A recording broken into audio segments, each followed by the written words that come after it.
boas tardes a todos, a todas. En primeiro lugar, quero dar, como sempre, gracias a Francisco González, director do Centro Marcos Valcárcel, pola axuda anual, tamén das actividades no desenvolvemento deste Qatar.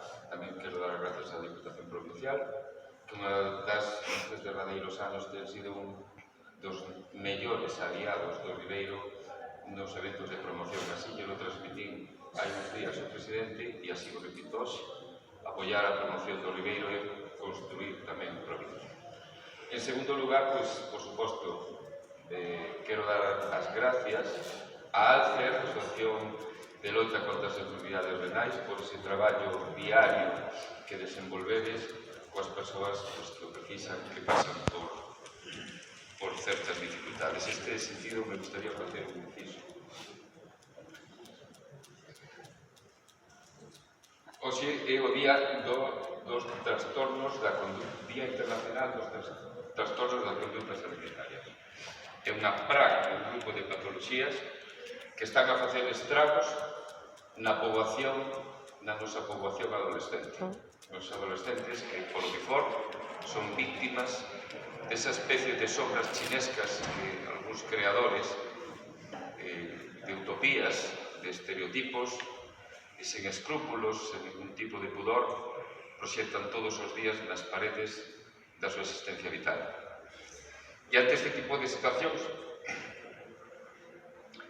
non chega coa vontade heroica dos pais para previr, e moito menos controlar, unhas consecuencias que, lles aseguro, son impredecibles. Polo tanto, véxome na obriga, cando menos a obriga moral, de aproveitar este momento, este minuto, este espazo que me dá espírito precisamente solidario de Cata Arte para facer un chamado a que enseña sobre a prevención e o control deste tipo de patoloxías.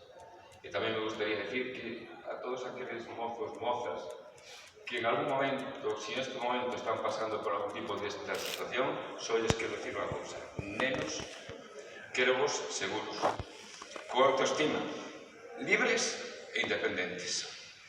Hoxe acompáñanos a Larisa, unha adega ribeirá do grupo Bodegas Gallegas, unha empresa que para min, é sabido, é a primeira vez que o digo, representa dos deses valores sociais que se están a perder a cada paso.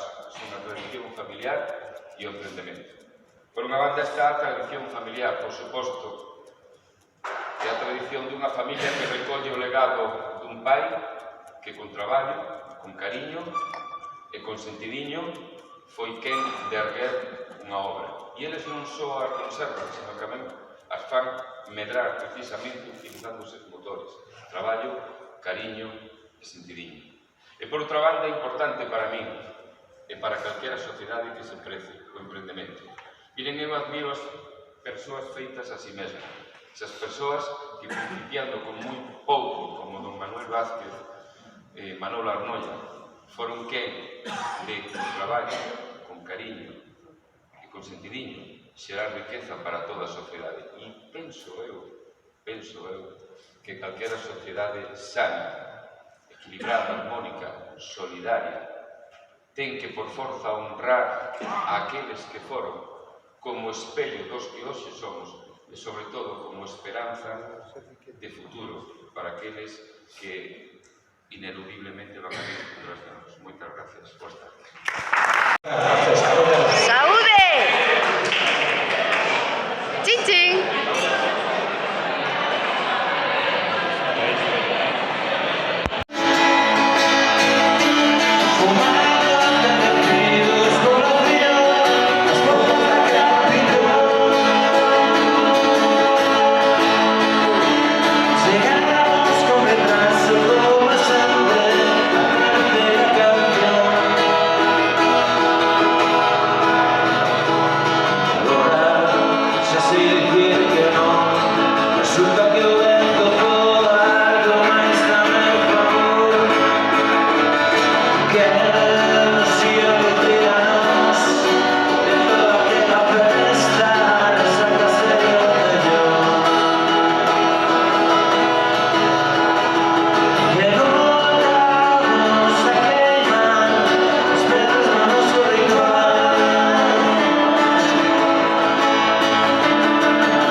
unhas instalacións que todavía existen, pero, bueno, están en Cella, en Barbantes Estación, e era unha bodega, pois, moi antiga, eu creo que a máis antiga do Ribeiro,